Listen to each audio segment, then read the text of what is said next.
Marunong akong magsalita ng siyam na wika, sabi ng batang babae na may kumpiyansa. Bata pa siya, 12 taong gulang lamang, pero matatag ang kanyang tinig.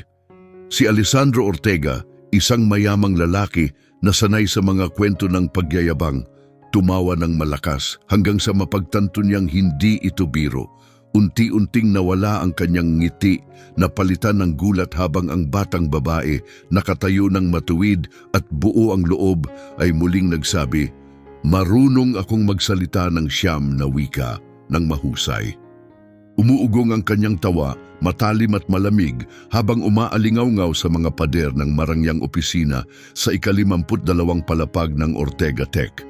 Mula roon, kumikislap ang lungsod sa ibaba na parang ilog ng mga bituin.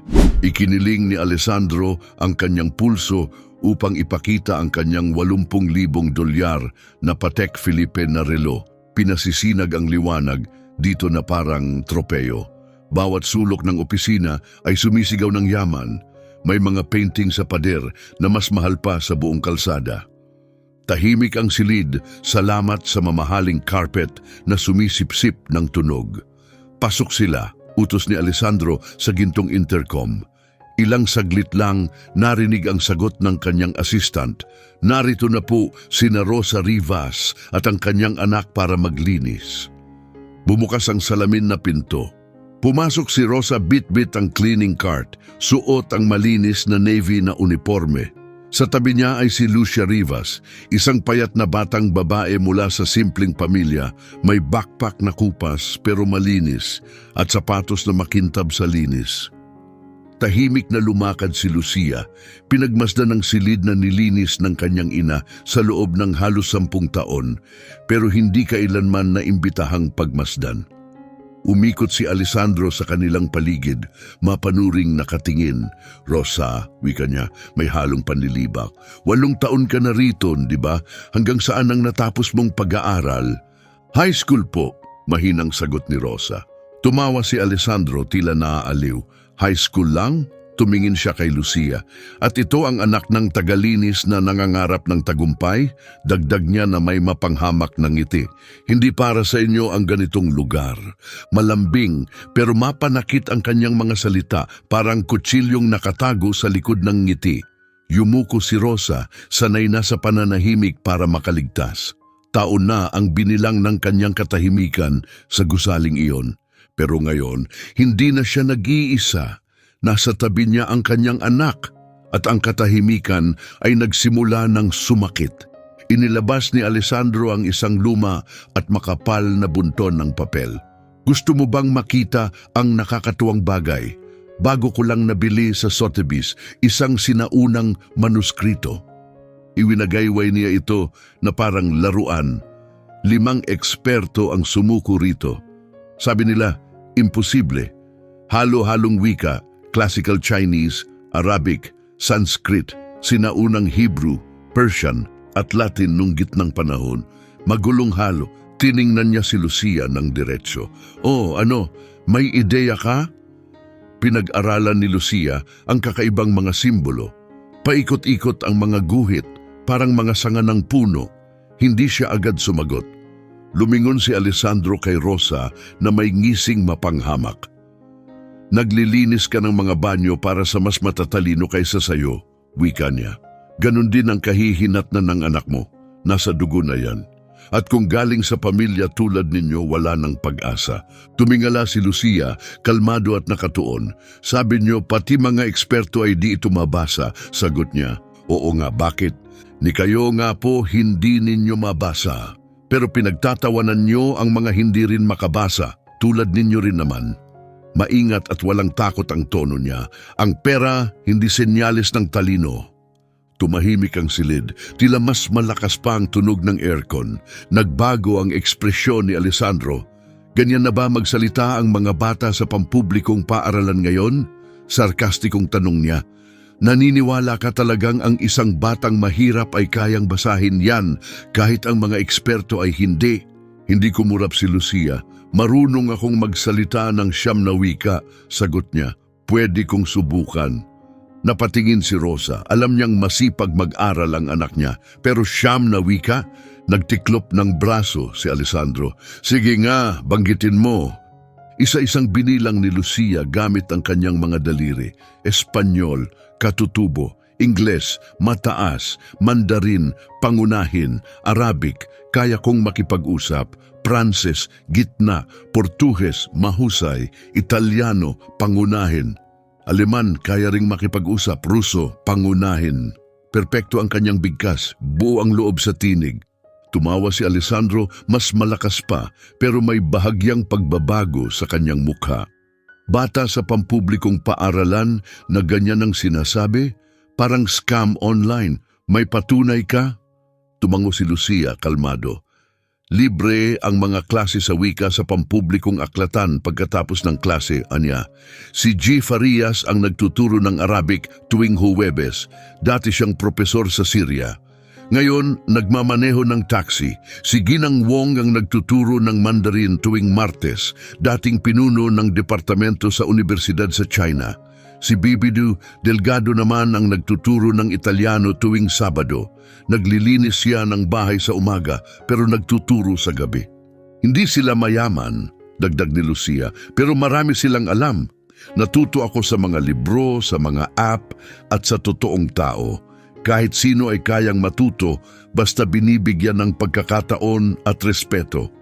Napakapit si Rosa sa cart tapos dahan-dahang binitawan ito. Sa unang pagkakataon, ang hinaharap ng kanyang anak ay hindi mukhang isang pader, kundi isang daan na may tahimik na lakas. Muling tumingin si Alessandro sa manuskrito, pero ngayon tila may bitak na sa dating kumpiyansa niya, parang may lamat sa salamin na matagal na niyang pinagtaguan. Sige, simulan mo, mahinang wika ni Alessandro sabay turo sa sinaunang papel. Huminga ng malalim si Lucia. Maingat niyang hinawakan ang marupok na dokumento at nagsimulang magsalita. Nagbago ang ihip ng hangin sa silid. Binasa niya ang classical Chinese ng tumpak, matalas at elegante ang tinig.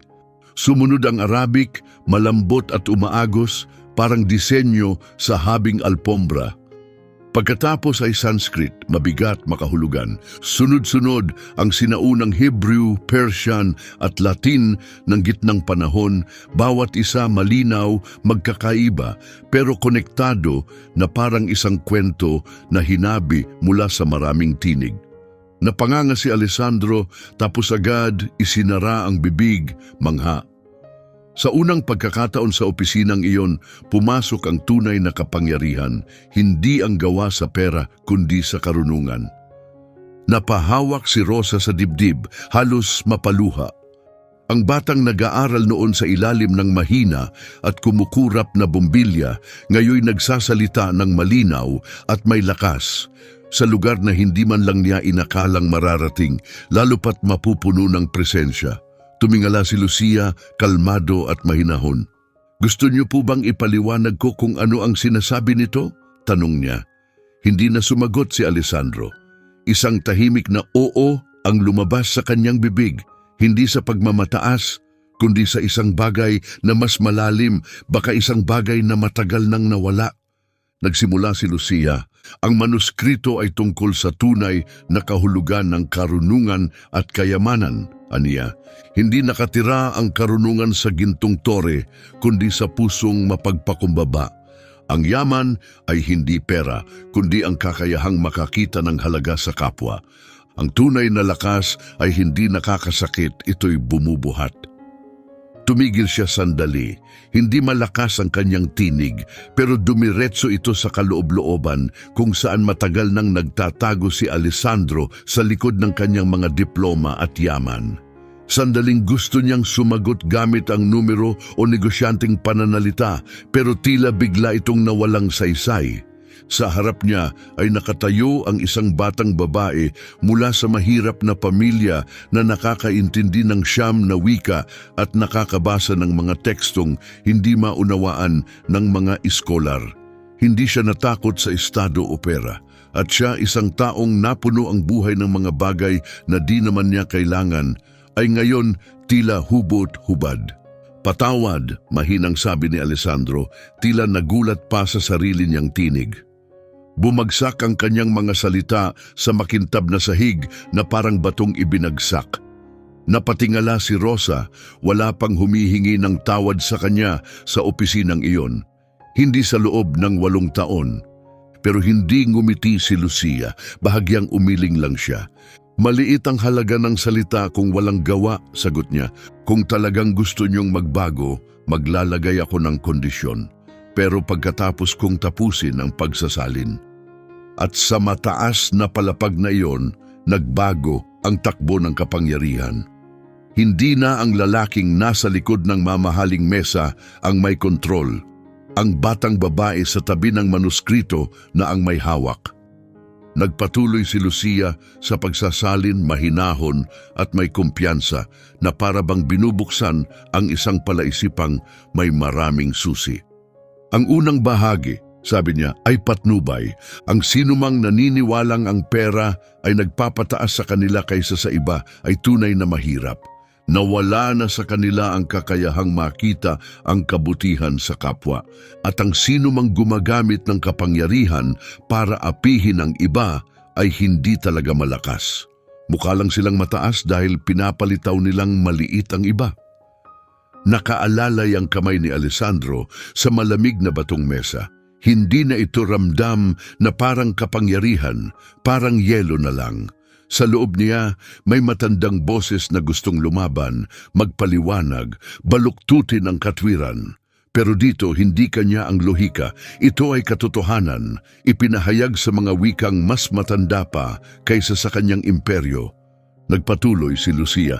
Ang pangalawang bahagi ay simbolo, inihahalin tulad ng manuskrito ang wika sa ilog. Nagbabago ang pangalan, kulay o tunog ng tubig habang dumadaloy sa iba't ibang lupain, pero tubig pa rin ito.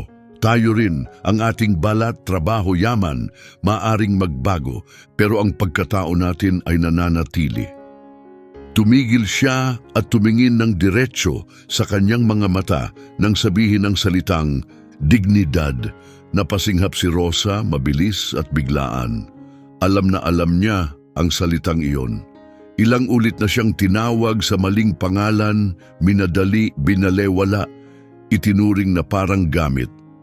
Pero ngayon, habang naririnig ang anak niyang bigkasin ito ng buong paninindigan, may nabuksang bahagi sa kanyang puso na matagal na niyang isinara upang mabuhay. Ipinatong ni Lucia ang kamay sa huling pahina. Ang ikatlong bahagi, wika niya, ay pagpili. Kapag ang mga makapangyarihan ay tuluyang nakita ang karunungang matagal nilang binabaliwala, kakaharapin nila ang isang tanong, magigising ba sila o mas lalalim sa pagtanggi? Nanikip ang lalamunan ni Alessandro, parang may mabigat na bagay na nahulog sa kanyang loob nang marinig ang salitang pagtanggi. Napalingon siya sa paligid, sa mga kislap ng ilaw, sa karangyaan, sa mga pader na salamin, at sa unang pagkakataon parang kulungang ginto ang lahat. Tumingin siya kay Rosa, at sa wakas, hindi na niya nakita ang uniforme. Nakita niya ang isang ina na matagal nang nagtitiis nang hindi sumusuko. Nagkamali ako, amin ni Alessandro, pero nagsalita agad si Lucia bago pa siya makadagdag. May 3 kondisyon ako, malumanay niyang sabi. Kung totoo ang hangarin mong itama ito, patunayan mo sa gawa. Tumango si Alessandro, nauunawaan niya. Ang tunay na kapangyarihan ay hindi sa pag-uutos, kundi sa kakayahang managot. Una, simula ni Lucia habang itinaas ang isang daliri. Humingi ka ng tawad sa nanay ko, hindi lang para sa araw na ito, kundi sa lahat ng taon na itinuring mo siyang walang halaga. Banggitin mo ang buong pangalan niya, Rosa Rivas, at tumingin ka sa kanyang mga mata habang ginagawa mo ito. Humarap si Alessandro kay Rosa. Rosa Rivas, sabi niya, mabagal at taimtim. Patawad dahil hindi kita itinuring na isang tunay na tao. Patawad dahil ipinahiya kita sa harap ng anak mo. Tumigil siya, bahagyang naipit ang tinig. Patawad dahil kahit minsan hindi ko tinanong kung kamusta ka. Nakatayo si Rosa na may tahimik na lakas, hindi para agad magpatawad, kundi para kilalanin ang bigat ng sandaling ito. Ang parehong taong dating walang pakialam sa kanyang pagkatao, ngayon ay sinasambit ang kanyang pangalan ng may kahulugan. Ikalawa, patuloy ni Lucia, gamitin mo ng tama ang iyong impluensya. Hindi siya nag-atubili. Magbigay ka ng mga scholarship para sa mga estudyanteng mula sa pamilyang manggagawa, lalo na yaong mula sa hindi nabibigyang pansin na komunidad. Suportahan mo ang mga libreng klase sa wika sa pampublikong aklatan at magbukas ka ng tunay na oportunidad sa trabaho para sa mga manggagawa sa serbisyo, para lumitaw ang mga talento na matagal nang nakatago. Hindi tumutol si Alessandro. Sa halip na itanong kung magkano ang gastos o kung paano ito magmumukha sa papel, tahimik siyang nagtanong, ilang scholarship ang magiging makabuluhan? Hindi siya pinahintay ni Lucia. 150. Malinaw niyang sagot. Hindi para sa publicity, sapat para sa buong klase, sapat para patunayan na pangmatagalan ang pangako mo. Ikatlo, wika niya habang itinataas ang huling daliri. Matuto ka ng bagong wika para maalala mo kung ano ang pakiramdam ng magsimula sa wala. Tinitigan niya ito. Tuwing Martes, pagkatapos ng trabaho, pupunta ka sa New York Public Library. Ako ang magtuturo sa iyo ng Mandarin. Walang espesyal na silid, walang private tutor. Ikaw, mesa at lapis. Matututo ka gaya ng iba. Napatawa si Alessandro, hindi na mapanghamak, kundi mapagpakumbaba. Ilang oras lang ang nakalipas, pinagtawanan niya ang ganitong ideya. Sige, mahina niyang sagot, darating ako sa Martes. Bahagyang tumango si Lucia, hindi siya nag-abot ng kamay. Hindi pa. Tiningnan niya ito ng mabuti, naghahanap ng katapatan sa kanyang mga mata. At ngayon, hindi na umiwas si Alessandro. Sobra na ang panahong ginugol niya sa pag-iwas sa katotohanan. Gusto mo bang marinig ang huling bahagi ng manuskrito? Tanong ni Lucia. Tumango si Alessandro. Binasa ni Lucia ng malakas, maayos at kalmado ang kanyang tinig. Ang pinakamayamang tao ay yaong nagpapalakas sa iba. Ang pinakamatatag ay yaong tumatabi sa mahina. Ang pinakamatalino ay yaong naalalang minsan din siyang naging bulag. Nagsimulang lumuha si Rosa, hindi dahil sa lungkot, kundi dahil sa kagaanan. Ang bigat na ilang taon niyang tahimik na pinasan ay tila unti-unting gumaan na para bang may iba nang pumiling tumulong buhatin ito. Tumingin si Alessandro sa tanawin sa labas ng bintana. Sa ibaba, patuloy ang paggalaw ng lungsod, kumikinang at maingay. Pero sa gitna ng trapiko at mga gusali, may isang lugar na matagal na niyang tinalikuran, ang pampublikong aklatan. At doon, isang batang babae ang muling nagtuwid ng direksyon ng kanyang buhay, gamit lamang ang tinig nito. Tapos na tayo rito, sabi ni Lucia habang dahan-dahang isinara ang manuskrito. Kita tayo sa Martes sa aklatan. Magdala ka ng kwaderno na may grid lines at lapis, dagdag niya. May takdang aralin. Pag-aralan ang 4 na tono. Kopyahin ang 10 radikal. Ngumiti si Alessandro sa unang pagkakataon ngayong hapon. Hindi mayabang ang ngiti. Tunay ito. Nauunawaan ko, sagot niya. Muli siyang tumingin kay Rose. Salamat, Rosa. Ang pagsambit ng pangalan ng isang tao ay hindi kailanman nagpapababa sa iyo. Sa katunayan, minsan ito ang unang hakbang sa pagiging mas mabuting tao. Habang itinutulak ni na Rosa at Lucia ang cart palabas ng marmol na opisina, hindi na tinakpan ng carpet ang kanilang presensya. Nagbago na ang hangin sa paligid. Ang may bigat ngayon ay hindi na kayamanan, kundi ang isang pangakong tahimik na binuo ng isang lalaking handang magbago. At darating ang Martes. Magkakaroon ng mga pahinang puno ng maling bigkas, mga scholarship program na kailangang ayusin. May mga tao sa kanyang mundo na hindi magugustuhan ito. Pero sa kwento ng buhay ni Alessandro Ortega, 3 linya ang naisulat na sa tinta na hindi mabubura. At sa dulo ng huling linya ay ang pangalan ng una niyang tunay na guro, Lucia Rivas. Ang lobby ng New York Public Library ay may halimuyak ng lumang papel at makinis na sahig. Nakatayo roon si Alessandro Ortega, may hawak na kwaderno na may grid lines at isang murang lapis na kakabili lang niya sa front desk. Sa unang pagkakataon, dumating siya ng maaga, walang driver, walang assistant, siya lang. Tahimik ang kanyang cellphone sa bulsa. Sinuyod ng mata ang paligid. Isang matandang babae ang tinuturuan ng kanyang apo ng matematika. Mga kabataang abala sa mga takdang aralin. Ilang bagong dating na maingat sa bawat pagtipa, takot magkamali. Dumating ka. Lumitaw si Lucia Rivas, may backpack na puno ng libro, maayos ang tali ng buhok, may navy hoodie sa balikat. Hindi siya mayabang at hindi rin yumuko sa kanyang titulo. Mga patakaran sa klase, tuwiran niyang sabi, walang VIP, patayin ang cellphone, walang pagsabat, lahat nagkakamali. Inaayos natin ito ng may respeto. Tumango si Alessandro at inilagay ang cellphone sa kanyang bag. Binuksan ni Lucia ang kanyang kwaderno. Sa unang pahina, nakatayo ang 4 na malalaking simbolo ng tono. Isang tuwid na guhit, isang pataas na marka, isang palubog na kurba, at isang pababang stroke. Ma, binasa niya. Bawat tono ay kakaiba, bawat tunog ay simula ng panibago. Umalon ang kanyang boses, mahinahon, tumpak. Sinubukan ni Alessandro na sumabay, inulit ang ma. Pero lumabas itong magaspang, hindi pantay, parang mabigat na nahulog sa kahoy na mesa. Ngumiti si Lucia, hindi upang mangutya, kundi may kabaitan.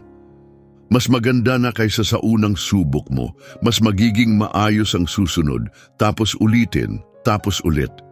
Kahit malamig ang silid, namuo ang pawis sa batok ni Alessandro.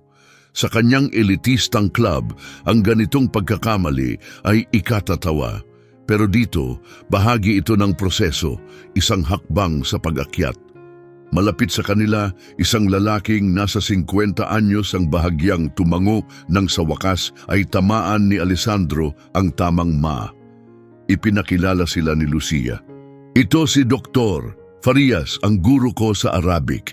Nagmamaneho siya ng taxi sa araw at nagtuturo sa gabi.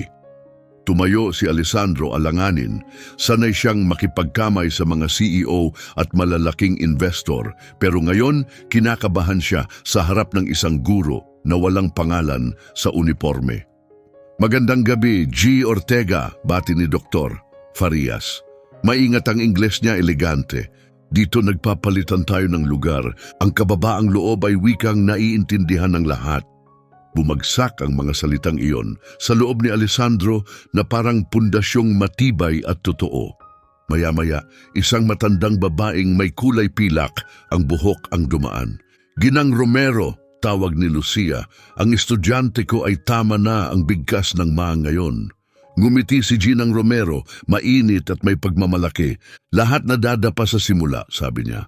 Ang mahalaga ay kung saang direksyon ka bumagsak. Napatawa ng mahina si Alessandro. Buong buhay niya, mabilis at mataas siyang umakyat. Pero ngayon natututo siyang bumagsak at bumangon ng tama. Sa pagtatapos ng kanilang session, binigyan ni Lucia si Alessandro ng takdang aralin 10 radikal, 5 pagbati, 20 ulit ng tone practice, parehong oras sa susunod na Martes, Mesa 12. At kung di ka makakarating, hindi mo pwedeng bayaran ang pagliban. Bawiin mo ito. Tumango si Alessandro. Tiningnan niya ang simpleng silid. Naalala niya ang opisina niya sa ika-52 palapag, kung saan bawat upuan ay mas mahal pa kaysa sa 1 taon ng pag-aaral. Ngunit dito, sa tahimik na silid na may mga upuang tumutunog sa bawat galaw, naramdaman niya ang isang bagay na matagal nang nawala, ang pakiramdam ng kaligtasan kahit sa kahinaan. Kinabukasan, nagpatawag si Alessandro ng emergency meeting, pero imbes na mga spreadsheet at graph, 4 lang ang lumitaw sa malaking screen: scholarship, libreng programang pangwika sa aklatan, ladder ng karera para sa mga support staff, mga bilog na pakikinig, nagbulungan ng mga tao sa silid na pakunot-noo ang CFO na si Ricardo Jimenez. Magkano ang aabutin nito? Ano ang EME, impact sa market earnings?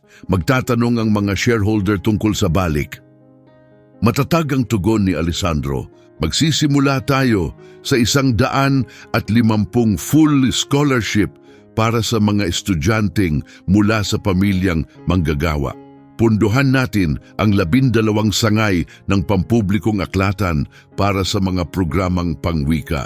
Magtatayo tayo ng malinaw na landas ng paglago para makalipat sa bagong tungkulin ang ating mga service employees, makakuha ng kasanayan at sertipikasyon. Tumigil siya. Kung data ang gusto nyo, tanungin nyo ulit ako sa susunod na taon. Ang balik nito ay sa katapatan, performance at kultura. Tumahimik ang silid. Ang Vice President ng Human Resources ay halatang kinakabahan. Sino ang mamumuno sa inisyatibong ito? Tumingin si Alessandro sa pintuan. Rosa Rivas. May mga napahingang malalim. Sumunod ang katahimikan.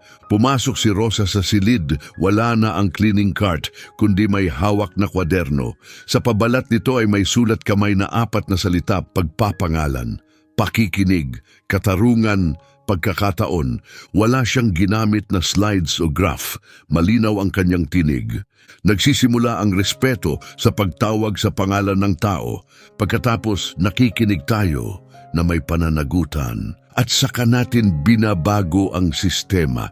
Mas maayos na kontrata, mas matalinong shift planning, tunay na oportunidad, may kasamang mentorship. May bumulong sa likod, hindi ba't pabor-pabor lang to sa mga service staff. Hindi ito binaliwala ni Alessandro. Diretso siyang tumingin sa grupo. Ang sino mang may duda, dumalo sa listening circle ngayong hapon. Umupo kasama si Rosa. Umupo kasama si Lucia. Pakinggan muna bago humusga. Nang hapon ding iyon, inayos ang mga upuan sa meeting room na pabilog. Walang mesa sa gitna na naghahati. Magkakatabi ang mga developer, shift lead, janitor at security guard. Binasag ni Lucia ang katahimikan sa isang tanong. Naranasan niyo na bang maging di nakikita sa trabaho? Nag-alinlangan ng isang Indian na engineer pero nagsalita rin. Ikinuwento niyang ginagaya ang kanyang accent sa mga meeting.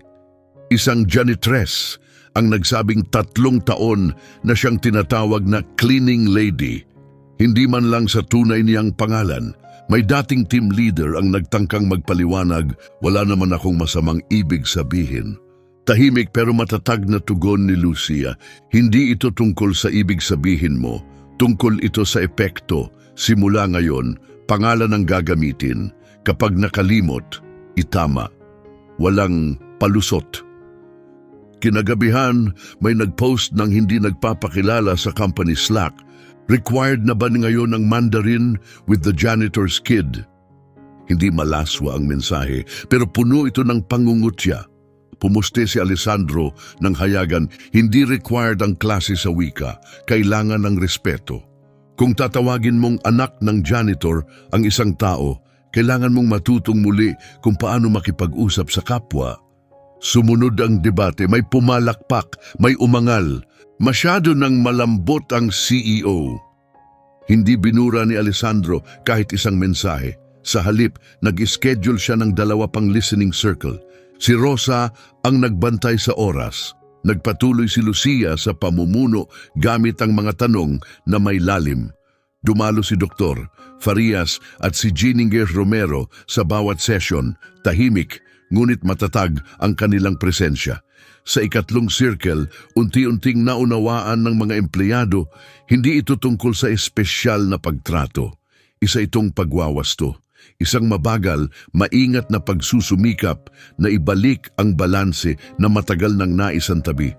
Ngunit dumating rin ang pagtutol mula sa labas. Isang finance blog ang naglabas ng mapanuyang headline, Ortega Tech na lambot. CEO nag-aaral ng Mandarin sa aklatan, itinaguyod ang tagalinis bilang direktor. Sumunod sa artikulo ang mga komentong punong-puno ng pangungutya, tinutulig sa ang kulay ng balat, katalinuhan, pati edad ni Lucia. Binasa lahat ni Alessandro, walang kahit bahagyang pagkurap. Pagkatapos, nagsulat siya sa lahat ng empleyado, kapag hinarap mo ang kawalan ng katarungan, sisigaw ito. Ang sigaw na yan ay patunay na natamaan mo ang ugat. Ipagpatuloy mo lang ang takdang aralin. Kinagabihan ng Martes, bumalik siya sa Mesa 12. Tumingala si Lucia. Nasaan ang 10 radicals mo? Binuksan ni Alessandro ang kanyang kwaderno, ipinakita ang isang pahinang puno ng masinop at masinsinang mga sulat. Tumango si Lucia ng bahagya, sapat para ipahiwatig, nasa tamang landas ka. Ginugol nila ang buong oras sa paghawak at pagsusumikap sa bawat karakter. Sa tuwing tama si Alessandro, kumikindat si Ginang Romero ng may pagmamalaki. Kapag siya'y nagkamali, marahang ibubulong ni Dr. Farias, dahan-dahan lang. Sa huli, iniabot ni Lucia ang susunod na takdang aralin. Sa susunod na linggo, babasahin mo ang maikling teksto sa Classical Chinese. Walang pinyin, walang salin, magkakamali ka, ayos lang yan, bahagi yan ng pagkatuto. Ngumiti si Alessandro. Mukhang may tono rin ang tagumpay, aniya. Matagal ko na itong binibigkas ng mali. Isinabit ni Lucia ang backpack sa kanyang balikat at tinapik ang kanyang kwaderno. Bukas sa trabaho, mahirap pa rin ang mga pag-uusap. Pero kung isa-isang tunog ang tama, sa kalaunan, mabubuo rin ang pangungusap. Gabing iyon, kumikislap ang Manhattan sa ilalim ng mga bituin. Patuloy na nagniningning ang mga ilaw sa 52 palapag, pero ngayon, mas mainit ang liwanag mula sa aklatan. May naunawaan si Alessandro na napakalalim. Ang paghingi ng tawad ay hindi kahinaan. Isa itong pagbabago ng focus mula sa performance tungo sa layunin, mula sa katahimikan tungo sa mga tinig na matagal nang naghihintay na marinig. Biyernes tanghali, The Summit Club. Isang silid na puno ng pinakintab na kahoy, mabibigat na kurtina at mamahaling alak. Sa paligid ng mesa ay nakaupo sina Fernando Navarro mula sa hedge funds, Lorenzo Castillo mula sa pharmaceutical at Johnny Herrera mula sa telecom, mga lalaking sanay magkwenta ng halagang pantao gamit ang porsyento at portfolio. Itinaas ni Fernando ang kanyang baso. Narinig ko pinapasok mo na ang social justice sa boardroom, nag-aaral ng Mandarin sa aklatan, pinopromote ang isang janitor bilang executive. Bawat salita ay parang kutsilyong nakabalot sa toast. Dahan-dahang ibinaba ni Alessandro ang kanyang baso. Ang pangalan niya ay Rosa Rivas. Siya ang namumuno sa aming Internal Development Program. Lumilikha ng mga tunay na daan para sa pag-unlad. At ako'y nag-aaral ng Mandarin mula sa guro kong 12 taong gulang, si Lucia Rivas. Umismid si Lorenzo. Publicity stunt lang ba ito o pinapalambot mo lang ang loob ng Chinese investors? Ngumisi si Johnny, magpakatotoo tayo, walang talento na nanggagaling sa janitor's closet. 6 na linggo na ang nakalipas, tumawa sana si Alessandro kasama nila, pero hindi ngayon. Fernando, kalmado niyang sagot, si Doktor. Farias ay nagturo ng panitikan sa Damascus. Si Geng Wong ay dating namuno ng departamento sa Beijing. Nagtuturo sila ngayon sa mga aklatan, hindi dahil sila'y nabigo, kundi dahil sila'y tumakas sa giyera, politika at mga hangganan. Hindi sila mas mababa, hindi ko lang sila nakita noon. Malakas ang bagsak ng baso ni Fernando sa mesa. Pinahihina mo tayo, masama ang mga pakulong ito para sa kumpiyansa ng shareholders. Ngumiti si Alessandro, ngayon walang bakas ng depensa. Kung ang respeto at pamumuhunan sa tao ang nagpapakaba sa ilang shareholders, marahil sila ang hindi tamang shareholders para sa Ortega Tech. Yumuko si Lorenzo seryoso. Mamili ka ng panig, 1 linggo o wala ka na sa bilog na ito. Tumayo si Alessandro, dahan-dahan, walang galit. Alis na ako, sa inyo na ang bilog ninyo. May nahanap na akong bago sa aklatan, sa mga listening circle, sa loob ng mga silid-aralan, sa totoong buhay. Lumakad siya palayo. Sa likod niya may pabulong na nagsabi, "Luko-luko." Tumama ang insulto sa carpet at nawala na parang walang tunog. Lunes, dumating ang quarterly shareholders meeting. Puno ng financial chart ang screen. Ipinresenta ni Ricardo Jimenez ang konserbatibong forecast. Isang shareholder ang diretsong nagtanong. Tumaas ang gastos, mga scholarship, programang pangwika sa aklatan, retraining. Paano na ang ating margins? Hindi nag-alinlangan si Alessandro. Oo, tumaas ang gastos, pero bumaba ang turnover, naistabilisa ang productivity. Sa dalawang site natin, bumaba ng 30% ang workplace incidents matapos ang pagbabago sa schedule at investment sa training. At dumoble ang bilang ng aplikante dahil gusto ng mga tao na magtrabaho sa kumpanyang nakikinig. Sumingit ang isa pang investor. Correlation lang yan, hindi causation, tumango si Alessandro. Makatarungang punto kaya subukan natin. 2 departamento ang susunod sa bagong modelo, 2 ang hindi. Paghahambingin natin pagkalipas ng 6 na buwan, tumaya ako sa tao. Sa kalagitnaan ng pagpupulong, lumapit ang isang staff at bumulong ng may kaba. May insidente raw sa lobby. Nagpaalam si Alessandro. Isang poster na nag-aanunsyo ng Lucia Rivas Scholarship ang nasira. Ang malalaking titik nito pinagdudungisan ng itim na marker. Sa tabi ng bastos na guhit, may nakadrawing na imahe. Walang direktang insulto pero malinaw ang mensahe, "Huwag lumampas sa lugar mo." Tahas ang tinarget ang pinagmulan ni Lucia at ang trabaho ni Rosa. Gulong-gulo ang security, nagkalat ang bulong-bulungan. Nakatayo si Rosa maputla pero taas noo. Dumating si Lucia, ilang minuto ang lumipas. Tumigil siya, binasa ang mga salita, hindi siya umiyak. Itinaas niya ang cellphone, kinuhanan ito ng litrato at hinarap ang mga nagkakatipon. 2 bagay ang gagawin natin, malinaw niyang wika. Una, buburahin natin ito, hindi karapat-dapat ang ganitong basura sa pader na para sa oportunidad. Pangalawa, hindi natin ito lilinisin ng tahimik. Tumango si Alessandro. Tinawagan ang janitorial team at naglatag ng speaker sa sahig. Ang kumpanyang ito ay naninindigan sa pagtawag sa mga tao sa pangalan nila. Sabi niya, matatag ang tinig. At inaayos natin ang sirang sistema. Hindi lang ito graffiti, isa itong pag-atake kina Rosa Rivas, Lucia Rivas, at sa lahat ng naniniwalang ang edukasyon ay dapat abot ng lahat. Walang paghihiganti, dagdag niya, pero may kahihinatnan. Ire-review ang CCTV. Ang may sala ay masususpinde, sasanayin sa bias awareness, at magbibigay ng pampublikong paghingi ng tawad kung tatanggapin nina Rosa at Lucia. Isang middle manager ang lumapit, nanginginig. Ako ang may gawa, anya. Nabigla lang ako. Masyado nang mabilis ang mga pagbabago. Hindi ko intensyong mang-insulto sa lahi.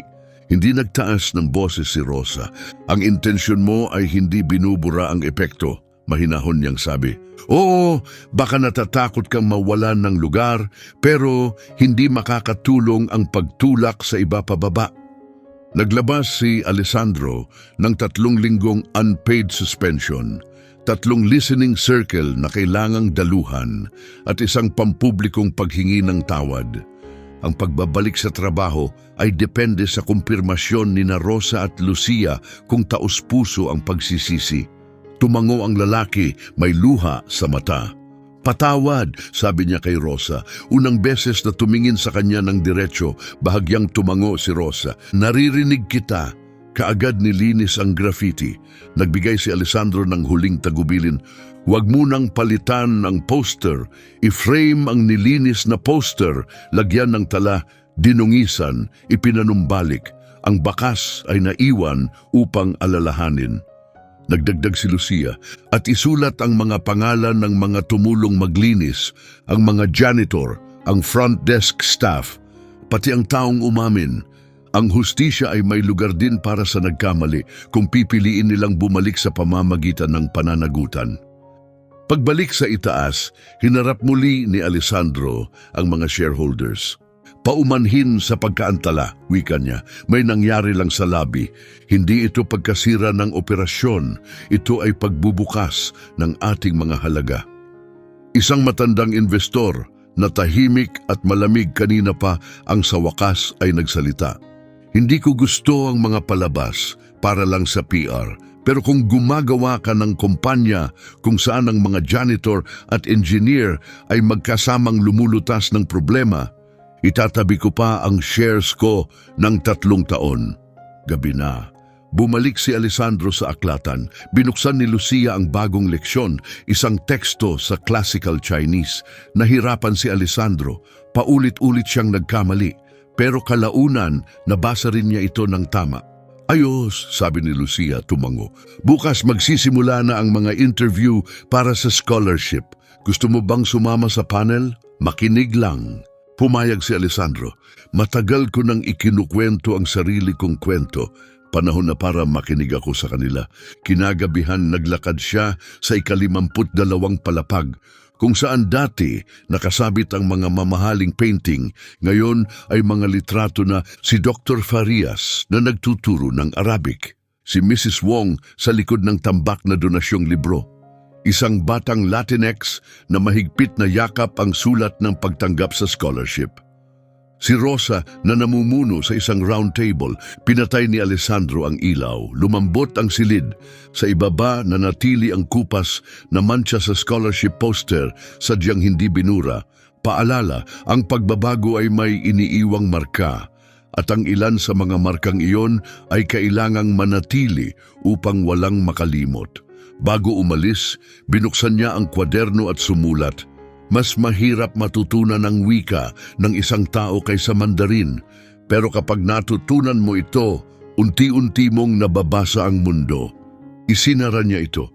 Bukas, bagong mga tinig ang pupuno sa silid. Bawat isa may dalang kwento, bawat isa muling huhubog sa kanya. Sa ika-6 na palapag, may inihandang simpleng interview room. Mga folding chair, puting tela sa mga mesa, paper cup para sa tubig, mga handwritten name tag. Si Rosa Rivas ang namumuno sa session bilang coordinator. Sa harapan nakaupo ang panel ng blind review, 2 junior manager, isang veteranong inhinyero, si Dr. Farias, si Giningyungas Wong at si Lucia, pinakabata sa lahat, ngunit nasa gitna ng upuan. Tahimik na nakaupo si Alessandro Ortega sa gilid. Sa harap niya, isinulat ni Lucia ang 4 na malinaw na salita, "Huwag manggulo." Ang unang kandidato, si Amaya Morales mula sa Queens, ay pumasok hawak ang folder ng mga bilingual na tula. Sinulat ko ito habang hinihintay matapos ang cleaning shift ng nanay ko. Anya, habang kinakalikot ng kaba ang simpleng kwintas sa leeg. Maingat na tanong ni Lucia, kailan mo nararamdamang parang wala ka? Sandaling tumigil si Amaya. Pagkatapos ay nagsalita, minsan sinabi ng guru ko na cute daw ang accent ko, pero binigyan ako ng mababang marka dahil daw para akong nagsulat galing kusina. Hiniling ni Dr. Farias na basahin ng malakas ang isa sa mga tula, tumahimik ang buong silid. Nanatiling hindi gumagalaw si Alessandro na tamaan ng katotohanang ang tunay na galing ay narito mismo sa harap niya, hindi pinakintab, hindi inilagay sa frame, ngunit makapangyarihan. Pumasok ang ikalawang aplikante, si Mateo Navarro mula Brownsville, may dalang robot na gawa sa mga tira-tirang piyesa. Mahilig ako sa subway. Aniya, kumikislap ang mga mata. Gusto kong pag-aralan kung paano gumagana ang mga tren. Nang tanungin siya ni Lucia tungkol sa kabiguan, ngumiti si Mateo. Minsan, sinubukan kong makakuha ng unpaid internship, sabi niya. Tiningnan nila ang hoodie ko at tinanong kung iyon ba ang tamang ayos. Umuwi ako, gumawa ng buong simulation ng braking system nila gamit ang Python at ipinadala sa kanila. Tinawagan siya pabalik matapos noon. Sumunod si Simone Bianchi mula Staten Island, isang puting estudyanteng maayos ang mga tala at organisado.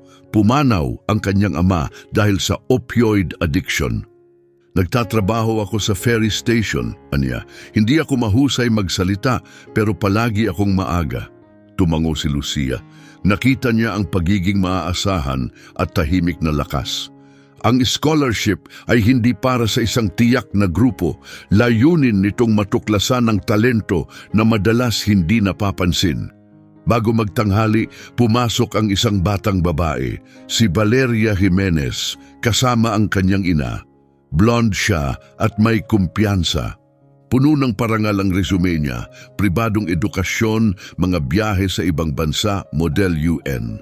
Sa labas, nag-text si CFO Ricardo Jimenez sa kanyang assistant. Bantayan mo tong isa. Napansin ni Rosa pero wala siyang binago. Nagbigay si Lucia ng blind evaluation packets, walang pangalan, walang address, tanging personal na sanaysay at patunay ng dedikasyon. Malinaw ang pananalita ni Valeria pero nang tanungin siya, kailan mo naranasang hindi ka makita? Nag-alinlangan siya. Hindi ako sigurado, sagot niya. Bagamat perpekto ang marka at kahanga-hanga ang resume, kulang ang kanyang mga sagot sa bigat ng karanasan. Bumaba ang kanyang score. Sa break, lumapit si Ricardo, may tahimik ngunit matulis na tono. Tinatanggihan ba natin ang mga talentado dahil lang sa bias? Kalmado si Rosa. Walang pangalan sa review. Kung malakas ang file niya, magsasalita ito para sa kanya.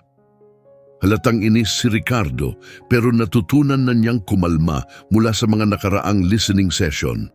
Habang paalis na siya, dahan-dahang inislide ni Lucia ang isang papel sa mesa. Lahat gustong dumaan sa shortcut pero ang katarungan ay dumadaan sa tuwid na daan. Binasa ito ni Ricardo, tiklop at nanahimik. Sa loob ng 2 araw, 327 aplikasyon ang sinuri, 220 interview ang isinagawa at 150 scholarship ang iginawad. Ang huling listahan ay may mga aplikanteng mula sa lahat ng pinagmulan, Black, Latinx, Asian, working class white, mga anak ng janitor, nurse, driver at manggagawang bukid. Nagmungkahi si Lucia ng isang panuntunan.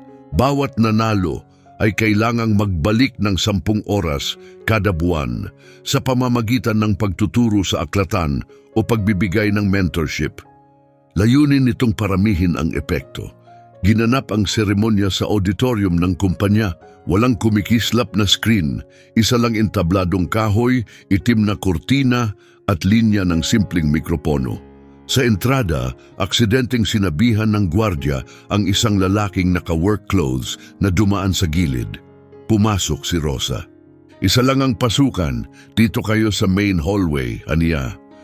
Tumigil ang lalaki pagkatapos ay ngumiti ng may pasasalamat. Dumalo ang media. May isang reporter na nagtanong kay Alessandro, ito ba ay bagong bersyon ng affirmative action? Handa na sanang sumagot si Alessandro pero tumingin muna kay Lucia. Lumapit siya. Ang pagkakapantay ay pagbibigay sa lahat ng sariling pares ng sapatos, wika niya. Ang katarungan ay ang pagtiyak na tama ang sukat ng sapatos. Ang scholarship namin ay nagsisimula sa pag-unawa sa pangangailangan ng bawat isa. Hindi kami pumipili base sa itsura. Walang nananalo rito dahil sa koneksyon o pinagmulan. Nananalo sila dahil may lakas at potensyal sila sa mga lugar na madalas hindi pinapansin. Nagbigay ng mainit na tugon ang mga tagapanood. Tumingin si Alessandro kay Lucia, ngayon malinaw na sa kanya kung bakit siya lingguhang nag-e-ensayo ng public speaking kasama niya upang matutong magsalita ng may linaw at malasakit. Tinawag ang mga nanalo, umakyat sa entablado si Amaya Morales habang umiiyak sa tuwa ang kanyang ina. Itinaas ni Mateo ang kanyang robot na parang tropeo. Nag-ingay sa tuwa ang buong silid. Mahinang bumulong si Simon ng salamat habang mahigpit na hawak ang sobre, gaya ng pagkakakapit niya tuwing umaga sa barandilya ng ferry. Sa likuran, pinagmamasdan siya ni Ricardo Jimenez. Naalala niya ang sariling ama, dating tagalinis ng sahig sa ospital bago naging leader ng shift. Maaring sa pagprotekta sa sarili niyang impluensya, nakalimutan na niya kung saan siya nagsimula.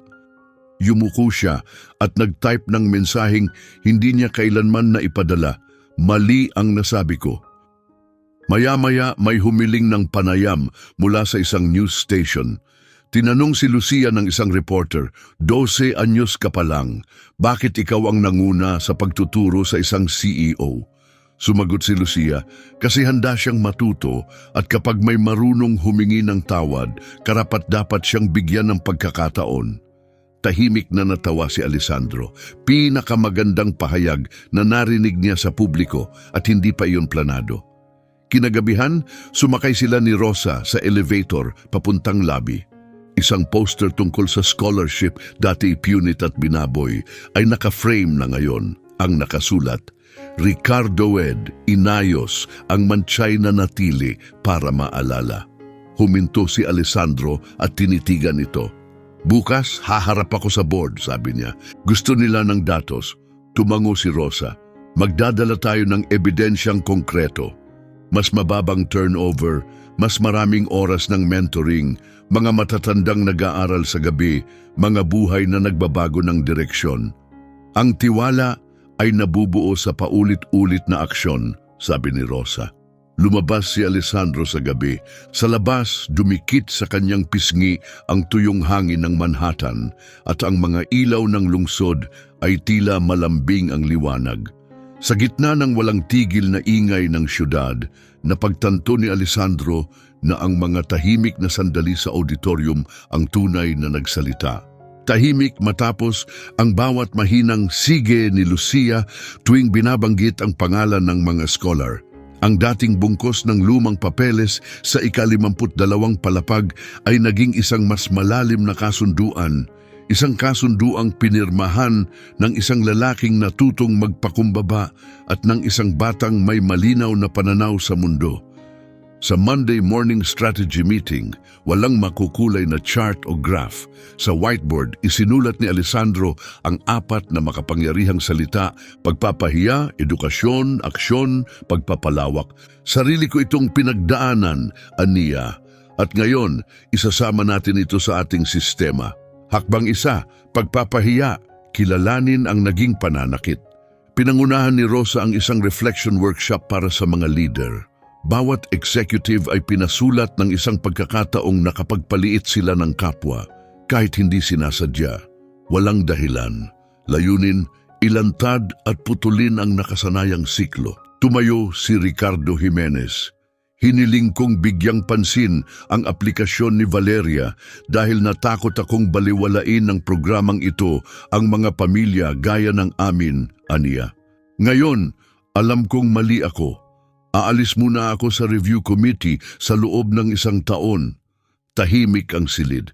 Pagkatapos ay nagsimulang pumalakpak, hindi bilang pagdiriwang, kundi bilang paggalang sa isang taong iniwan ang kayabangan.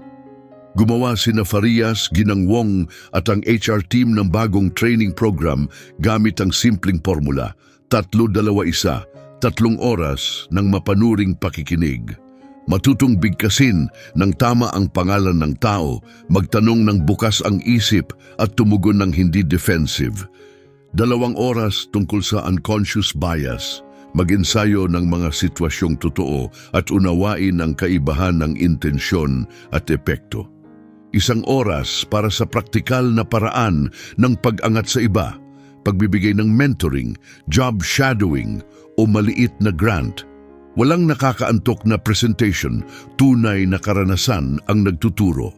Bawat manager kailangang tapusin ito sa loob ng 1 buwan. Hakbang 3, aksyon, baguhin ang sistema. 2 unit ang nagsimula ng pilot program habang ang 2 na natiling kontrol, alinsunod sa pangako ni Alessandro sa mga shareholder. Ang team ni Rosa ang nagdisenyo ng bagong career path para sa cleaning staff. Pinalitan ang lumang titulo, mula cleaner, naging team lead, tapos facility coordinator, at sa huli ay Safety and Operations Associate. Bawat antas ay may kaakibat na libreng night class sa lokal na library. Ang mga klase ay tungkol sa computer skills, komunikasyon, Ingles, Mandarin at Arabic. Pati ang time card ay binago. Ang oras ng pag-aaral ay kinikilalang bahagi na ng professional development, hindi na nawawalang oras. Hakbang 4, palawakin ang saklaw. Bawat empleyadong kasama sa programa ay kailangang mag-mentor ng isang scholar, 1 oras bawat linggo. Binanggit ni Alessandro ang bilang 1 oras, 300 tao, 52 linggo. Iyan ay 15,600 oras. Parang nagtayo tayo ng pangalawang paaralan, sabi niya. Sa pangalawang buwan, dumating na ang resulta. Sa pilot units, 29% ang nabawas sa maling paglilinis, 35% sa safety issues at 12 puntos ang taas ng staff satisfaction. Nanatiling pareho ang control groups. Lumapit si Ricardo, ngayon ay muling nakatuon. Sinubaybayan ko ang datos, aniya. Hindi ito marketing. Totoo ang numero kung tapat kang magbilang. Sa labas ng opisina, sumali ang Public Library Network. Ang 12 orihinal na branch ay nagsimula ng lingguhang language nights. Tuwing Martes, klase sa Mandarin. Tinuruan ni Ginang Wong ang 6 na bagong volunteer. Tuwing Huwebes, Arabic. Tinuruan ni Farias ang 4 na dating estudyanteng Syrian na maging guro ng iba. Kapag weekend, may espesyal, isang club ng pagbasa ng sinaunang teksto, pinamumunuan ni Lucia, ngayoy 13, at isang volunteer na PhD student sa linguistics. Gumawa si Elena Delgado ng Conversation Circle para sa mga Italian at Spanish-speaking na magulang, kung saan sabay natututo ang mga nanay at anak. Unti-unting lumaganap ang ideya ng pag-aaral bilang isang pamilya, pero hindi lahat ay natuwa. Sa isang late-night show, tinanong kung ang mga scholarship ba'y nakakasama sa mga batang kabilang sa middle class, habang nagpapakita ng piling statistics. Hindi na lang sumagot si Alessandro sa telebisyon. Sa halip, nag-organisa ang kumpanya ng town hall sa Aklatan. Ibinahagi ng mga scholar ang kanilang mga kwento. Nagsalita ang mga magulang tungkol sa mga gabing trabaho nila. Ikinuwento ng mga supervisor ang mga pagbabagong nakita nila sa kanilang mga team. Tumayo ang isang empleyado mula Jamaica. Natuto akong gumamit ng Excel sa gabi, sabi niya. Noong 1 linggo, nakapagpasa ako ng unang report ko. Sabi ng boss ko, magaling daw. Nagpalakpakan ang mga tao. Unti-unting nawala ang mga pagtutol sa harap ng mga totoong tao at totoong pag-unlad. Isang gabing malamig at maulan ng niyebe, nakaupo si Alessandro sa table 12, paulit-ulit binibigkas ang isang katagang binigay ni Lucia sa klasikal na Chinese, Zhenxiang Ziki. Kapag nakatagpo ka ng matalino, sikaping tumulad sa kanila. Nagkamali siya sa una pero nakuha rin niya sa huli. Bahagyang tumango si Lucia bilang pagsang-ayon. Bukas, sabi ni Lucia, ipapaliwanag mo ang 4-step model sa buong kumpanya. Huwag mong basahin sa papel, ikwento mo lang. Ngumiti si Alessandro. Sanay ako dati magpresenta ng revenue charts, anya. Pero ang magkwento tungkol sa pagsisisi, doon ako nangangapa pa.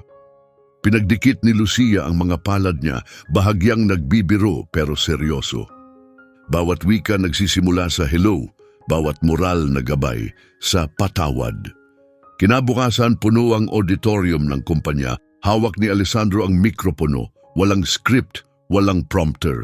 Nagsalita lang siya, ikinuwento ang paglalakbay mula sa nakalimutang bunton ng papel sa 52 palapag hanggang sa mesa sa aklatan na puno ng tao. Hindi niya ito inilarawan ng may kayabangan, kundi may katapatan, pagpapahiya, pagkatuto, aksyon at paglago. Walang intensyon na palakpakan siya. Ikinuwento niya ang mga maling bigkas, masasakit na email, ang poster na piniling huwag palitan at mga luha ng mga magulang. Bawat kwento ay may kaakibat na tunay na pagbabago. Sa huli, inanunsyo niya ang susunod na hakbang. 3 taon pa ng suportang pinansyal para sa library network, palalawakin mula 12 hanggang 18 branches at dagdag na pondo para sa scholarship upang masundan ang mga estudyante hanggang sa kanilang pagtatapos. Hindi ito marketing plan, aniya. Ito ang paraan ng aming pamumuhay. Pagtaas ng ilaw, umakyat ang chairman ng board at kinamayan si Alessandro. 3 buwan ang nakalipas, nagduda ako, aniya. Ngayon, bumoboto akong palawakin ang pilot program. At kung magtutuloy ang progreso, gagawa tayo ng permanenteng pondo sa susunod na taon. Tumingin si Alessandro sa unahan. Nandoon si Lucia sa pagitan ni na Doktor Farias at Giningin Mr. Romero, tumatango na parang estudyanteng humaharap sa isang malaking hamon. Gabing iyon, binuksan ni Alessandro ang kanyang notebook na may grid lines at muling iginuhit ang 4-step model. Ngayong may palatandaan ng pagbabalik. Isinulat niya sa ibaba, ang pagpapalawak ay hindi isang beses lang, isa itong gawain na paulit-ulit nating isinasagawa. Sa gilid, isang bahagyang naburang linya ng lapis ang nagpapaalala ang mga pagkakamali ay hindi kailangang burahin. Sila ang tumutulong sa ating manatiling nasa tamang landas. Sa labas, unti-unting tumatambak ang niyebe sa hagdan ng aklatan. Sa loob, ang marahang paglalapat ng mga pahina ay tila nagpapaalala na natututo muling makinig ang lungsod. Mas maraming tao kaysa dati sa New York Public Library ng gabing iyon. Sa community room, may banner na gawa sa brown paper na may nakasulat gamit ang bold marker, Language Commons. Kong Jongnyon Eng, nasa gitna si Lucia Rivas, hawak ang isang itim na marker. Sa tabi niya sina Doktor Farias, Ging Romero, Elena Delgado at ang grupo ng mga bagong Lucia Scholars. Bawat isa ay nagsulat sa pader ng tanong, ano ang kaya mong ituro? Ano ang gusto mong matutunan? Unti-unting nabuo ang isang web ng pagkatuto, mas makulay habang dumadami ang linya. Nag-sign up si Mateo para magturo ng basic circuits sa mga bata. Nagmungkahi si Amaya ng poetry readings tuwing Biyernes ng gabi sa 2 wika. Nag-alok si Simon na tumulong sa schedule ng ferry at magturo ng Excel sa mga working parents. Nagboluntaryo si Elena na mag-organisa ng weekend language classes para sa mga nanay at anak nila. Umiikot si Rosa sa silid, tinatawag ang lahat sa kanilang pangalan. Mula sa pagiging janitress, isa na siyang tagapagtatag ng kultura. Sa table 12, nagdodrawing si Alessandro ng Chinese radicals, sinusubukang maunawaan ang tono sa pagitan ng ma at ma na naging dahilan ng masayang tawanan. Ngumiti si Gingar Romero. Natatawa tayo para matuto, hindi para mapahiya. Bawat tawa ay parang tagpi-tagping ayos sa mga bagay na minsang nasira sa 52 palapag. Ibinabalik nito ang kaligtasan para magkamali. Pagkatapos, dumating ang bagong alon ng batikos. Naglabas ng opinyon ang isang lokal na pahayagan. Ginagawang mascot ba ang mga batang manggagawa? Totoo bang marunong si Lucia ng 9 na wika? Sa ilalim nito, may mga anonymous comment. Patunayan nyo, ipakita nyo ang totoong akademya. Walang mura pero may patagong pagdududa. Makintab, magalang na pangungutya. Nag-vibrate ang mga telepono sa buong silid. Nainis si Dr. Farias. Gusto nila ng palabas, bulong ni Ging Romero. Hindi entablado ang aklatan na ito. Tumingin si Alessandro kay Lucia. Maayos niyang ibinaba ang telepono, hindi sumagot. Kung gusto nila ng academic event, tayo ang magtatakda ng kondisyon, sabi niya. Walang live stream. Walang editing, may malinaw na layunin, susubukan natin ang mga ideya, hindi ang mga tao. At may isang kondisyon pa, dagdag niya, bawat kalahok kailangang lumagda sa isang liham ng suporta para sa aklatan. Tumango si Dr. Farias bilang pagsang-ayon. Mag-iimbita tayo ng mga kasamahan mula Columbia at NYU, aniya. Tamang larangan, tamang format, dagdag ni Ging Romero. Hindi mag-isa si Lucia. Ito ay sama-samang gawain. Dapat may mga co-translator at co-reader. Kinabukasan, nakatanggap ng tahimik na liham ang direktor ng aklatan. Isang hindi direktang babala mula sa mga matagal ng donor. Magalang ang pananalita pero malinaw ang mensahe. Huwag kayong magdaos ng kahit anong mukhang may halong politika. Sa parehong araw, kumalat ang tsismis mula sa Summit Club. Sinasabing ginagamit ni Alessandro ang isang bata para ayusin ang kanyang imahe. Binasa niya ang lahat, hindi nagsalita at dinala ang liham sa boardroom. Inilagay niya ito sa tabi ng sulat kamay na kahilingan ni Lucia para gamitin ang isang silid. Napabuntong hininga ang direktor ng aklatan. Umaasa kami sa pundong ito, aniya, pero kailangan din ng katarungan ng pera. Lumapit si Rosa. Magtatayo tayo ng pondo mula sa komunidad, sabi niya. Nagdagdag si Lucia at sasagutin ng Ortega Tech ang mga gastos, walang brand, walang logo. Kinagabihan, nagkaroon ng espesyal na listening circle sa aklatan. Nasa gitna si Lucia. Hindi ako narito para maging atraksyon ng kahit sino, anya. Sasali lang ako kung malinaw na ang layunin ay pagkatuto, hindi palabas. Maingat na nagtanong ang isang magulang, natatakot ka ba? Bahagyang ngumiti si Lucia, natatakot akong maging gamit para sa pakinabang ng iba. Pero ang wika, mahal ko ito. Nagsimulang mag-organisa si Dr. Farias ng isang pribadong forum pang-akademiko. 3 iskolar ang pumayag dumalo, si Profesor Molina mula Columbia, Lumang Hebreo, si Dr. Mendoza mula NYU, Klasikal na Arabic, at si Associate Professor Gutierrez mula Fordham, Medieval Latin. Tinanggap nila ang paanyaya, hindi para sa balita, kundi para sa layunin at sa komunidad na binubuo ng aklatan. Hindi ito ibo-broadcast, iyon ang kasunduan. Walang kamera, walang reporter, isang nakasulat na buod lang ang ilalabas. Aprobado ng 3 akademikong tagasuri. Nang igiit ng City Ledger na kung walang livestream ay wala na lang, ngumiti si Ginningen Romero at tumugon, kung ganon, wala na lang. Isang gabi habang naglalakad pa uwi, sina Lucia at Rosa, may dumaang kotse ng dahan-dahan.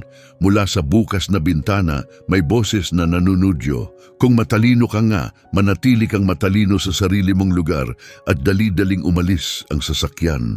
Mahigpit na hinawakan ni Rosa ang kamay ng anak. Hindi nagpakita ng reaksyon si Lucia. Sa halip, inilabas niya ang isang card na isinulat niya kanina. Huwag hayaang gawing libangan ang kaalaman, magbasa upang itaas ang iba. Binasa ito ni Rosa at unti-unting lumambot ang kanyang ekspresyon. Kahit magbago pa isip mo bukas, sabi niya nang may lambing, ipagmamalaki pa rin kita. Umiling si Lucia, hindi ako magbabago, pinili ko na at pareho nilang alam iyon ay sapat na. Itinakda ang scholarly session sa Sabado, 10:00 ng umaga sa Hall C ng Aklatan. Sa labas, may grupong nagpaalam na magprotesta, humihiling ng pampublikong access sa event. Nakipag-ugnayan ng Aklatan sa mga pulis upang matiyak ang kaligtasan ng lahat. Hindi nagsalita si Alessandro sa publiko pero naroon siya bilang tahimik na tanda ng suporta.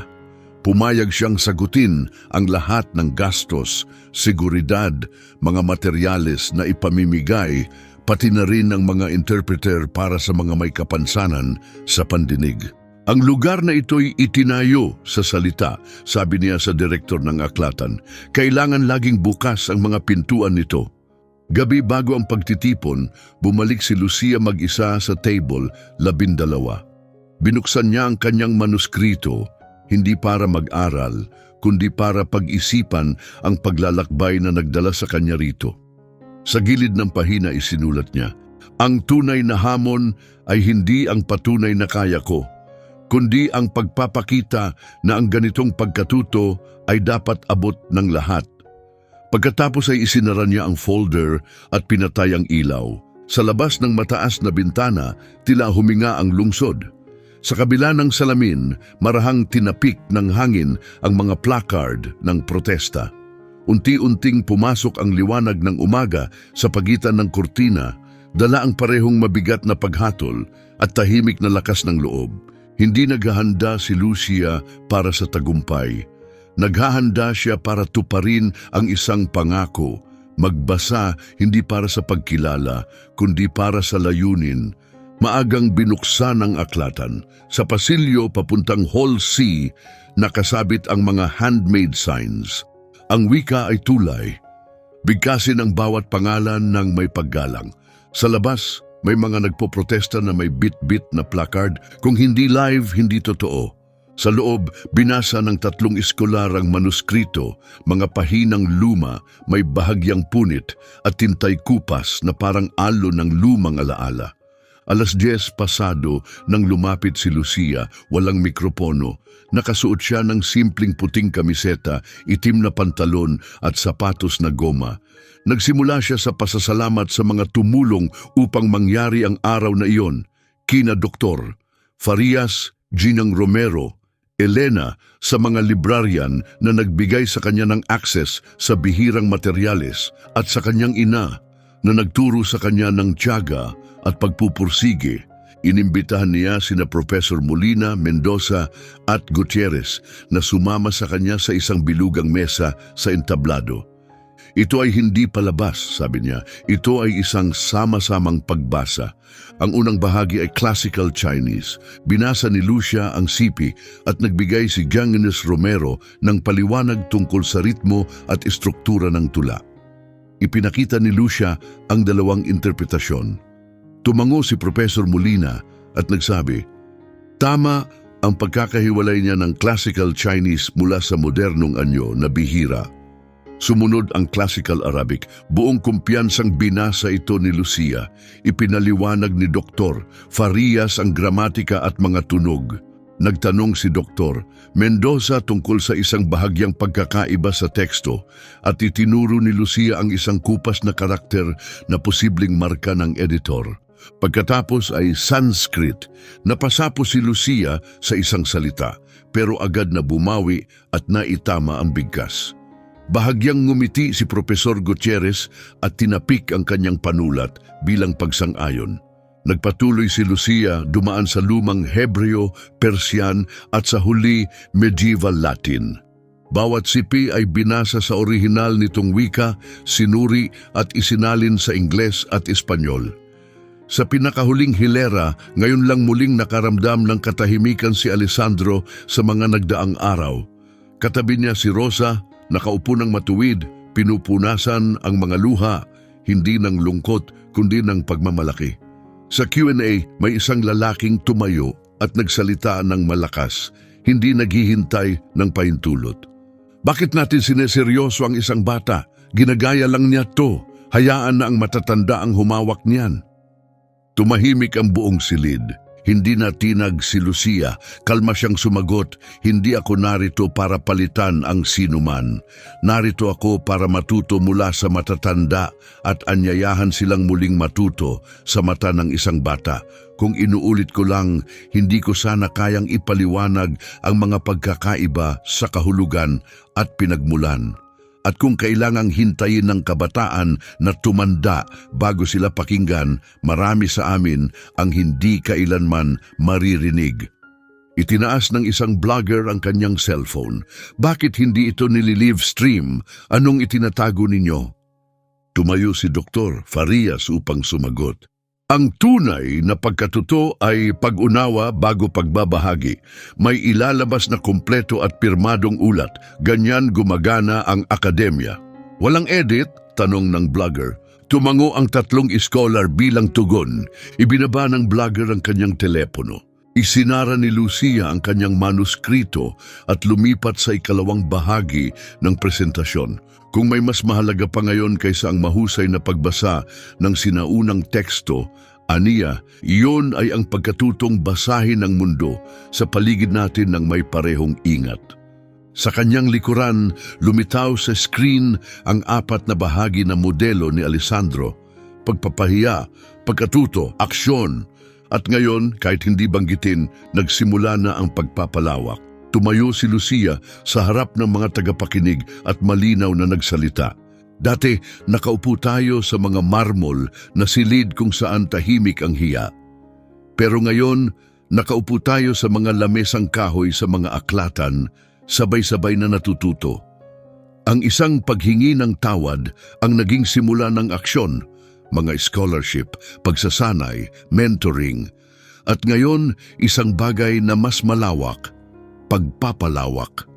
Pagkatapos ay lumingon siya at inimbitahan si Alessandro sa entablado. Dahan-dahan siyang lumapit, walang suot na kurbata. Ngayong araw, sabi ni Alessandro, itatatag ko ang Lucia Rivas Foundation for Human Dignity gamit ang personal kong donasyong 500 milyong dolyar. Pamamahalaan ito ng isang independent board, binubuo ng mga librarian, scholar, manggagawang frontliner at miyembro ng komunidad. Itinalaga niya si Rosa Rivas bilang executive director. Si Dr. Farias ang mangunguna sa mga programang pangwika. Si Gang Romero ang magdidisenyo ng paraan ng pagkatuto. Si Elena Delgado ang mag-uugnay sa mga pamilya sa iba't ibang henerasyon. Walang logo sa mga silid-aralan, dagdag niya. Tanging mga pangalan ng estudyante. May bahagyang pagkabigla sa mga tao. Tumayo ang isang bisita, si Fernando Navarro, dating kaibigan ni Alessandro sa kanyang lumang mundo. 500 milyon, seryoso ka ba? Nabaliw ka na. Hindi siya sinagot ni Alessandro. Itinaas niya ang legal charter. Hindi ito bahagi ng Ortega Tech.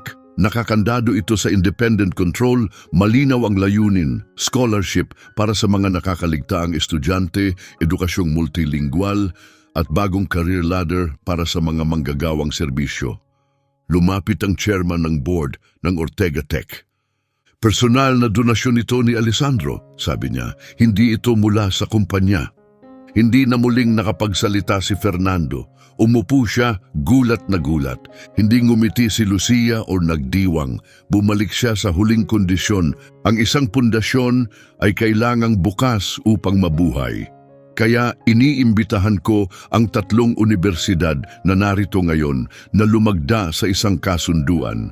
College credit para sa mga klase sa aklatan, mga propesor na lalampas sa hangganan ng campus, at ang aklatan bilang pagpapalawig ng edukasyon sa kolehiyo. Nagtinginan ang mga propesor pagkatapos ay tumango. Sa entablado, nilagdaan nila ang kasunduan. Dahan-dahang kumalat ang asul na tinta sa papel, parang isang panibagong simula. Mula sa dulo ng silid may tumayo. Ako ang ama ni Valeria Jimenez, sabi niya, ang batang hindi nanalo ng scholarship. Nung una galit ako, pero ngayon nauunawaan ko na. Tumigil siya sandali saka nagpatuloy. Ang katarungan ay hindi dumadaan sa lihim na pinto. Dumadaan ito sa tuwid na landas. Marami ng hawak na kasangkapan ang anak ko. Pero ang iba rito, ni minsan, ay hindi nabigyan ng pagkakataon. Kaya magboboluntaryo ako ng 2 oras bawat linggo bilang mentor. Sa tabi niya, tumayo si Ricardo Jimenez, CFO ng Ortega Tech at isa sa mga magulang ni Valeria. Medyo nanginginig ang tinig niya. Minsan, humingi ako ng shortcut, anya. Pero ngayon, hihiling ako na tumulong magbukas ng tunay na pinto. Tumayo ang lahat sa silid, hindi para pumalakpak, kundi bilang tanda ng pagkakaunawaan. Walang spotlight, walang musika, tanging marahang tunog ng mga sapatos na dumadampi sa sahig na kahoy habang lumalapit ang mga tao sa isa't isa. Bilang pagtatapos ng pagtitipon, naghandog si Lucia ng munting sorpresa, isang flash class. Tinawag niya si Fernando Navarro sa harap para sa 1 minutong aralin sa Mandarin. Ni hao, sabi ni Fernando, pero mali ang bigkas. Napuno ng banayad na tawanan ang bulwagan. Ngumiti si Lucia at mahinahong itinama siya. Subukan mong muli. Hayaan mong ang hininga ang magdala ng tunog. Inulit ito ni Fernando at sa pagkakataong ito, tama na. Sinundan ito ng mainit na palakpakan. Isang simpleng sandali, pero sapat upang mabawasan ang dating kayabangan. Sa labas, bumaba na ang mga placard ng protesta. May isang taong nagreklamo, pero walang sumagot. Magkasabay na naglakad sina Rosa at Lucia, pinakikinggan ng hangin na parang mga pahinang tumutunog habang nililipat. Pagod ka na? Tanong ni Rosa. Oo, sagot ni Lucia, nakangiti. Pero sulit! Bukas may vocabulary quiz pa ako kay Dr. Farias. Nagtawanan sila, ang pinakasimple at pinakamagandang tawa ng araw. Kinagabihan sa mataas na ika-52 palapag, na ngayoy wala na ang mamahaling mga painting, pinirmahan ni Alessandro ang huling mga dokumento para ilipat ang mga ari-arian. Katabi niya si Rosa, inayos ang mga bagong patakaran sa pag-hire. Patas na sahod, ganap na transparency at regular na partisipasyon ng komunidad. Nagsulat si Dr. Farias ng bagong kurikulum sa wika na nakatuon sa pagbibigay lakas. Dinisenyo ni Jean Nongs Romero ang paraan ng pagkatuto na hindi nakabatay sa hiya. Lumikha si Elena Delgado ng Weekend Club para sa mga ina at anak na sabay matututo. Sa isang sulok ng mesa, kinuha ni Lucia ang isang piraso ng chalk at sumulat ng 3 simpleng panuntunan. Bigkasin ng tama ang mga pangalan, makinig ng may malasakit, palawakin ang epekto. Bago umalis, binuksan ni Alessandro ang kanyang lumang kwaderno at sumulat ng isang huling linya. Walang nanalo ngayong araw, hindi ako, hindi ang kumpanya. Nanalo ang kaalaman, nanalo ang aklatan, at pati ang batang ako noon, nanalo rin. Ibinaba niya ang panulat, tahimik na huminga ang lungsod. Sa hiningang iyon ay naroon ang mga bagong salitang binigkas, mga lumang pagkakamaling kinilala, mga pagbati sa ibang wika at isang pangakong isinulat gamit ang tinta. Bukas, magsisimula na ang totoong pagpapalawak. At sa labi ng gusali isang poster na dati sinira, ngunit na natiling may mantsa, ay nakasabit pa rin, hindi ginalaw. Paalala ito sa lahat, ang dignidad ay hindi isang bagay na inaangkin minsan lang, kundi isang bagay na pinipili mong igalang araw-araw. Makalipas ang isang buwan, hindi nakahawig ng corporate tomb ang ika-52 palapag. Wala na ang itim na batong mesa, napalitan ito ng bilugang mesa na gawa sa kahoy. Mga larawan ng pumuno sa dingding, hindi ng mga founder o executive, kundi ng mga tao. Si Dr. Farias na may chalkboard, si Ginang Romero sa gitna ng mga istante ng aklatan, si Elena Delgado na nagtuturo ng wika, si Amaya na nagbabasa ng tula sa 2 wika, si Mateo na ipinapakita ang kanyang robot, at si Simon mahiyain ngunit masaya malapit sa terminal ng ferry. Sa may pasukan may maliit na plake, walang likurang pinto. Pumasok si Rosa Ribas sa bagong meeting room. Sa kamay niya, dala niya ang 70 araw na plano. Walang slides, walang pitch deck.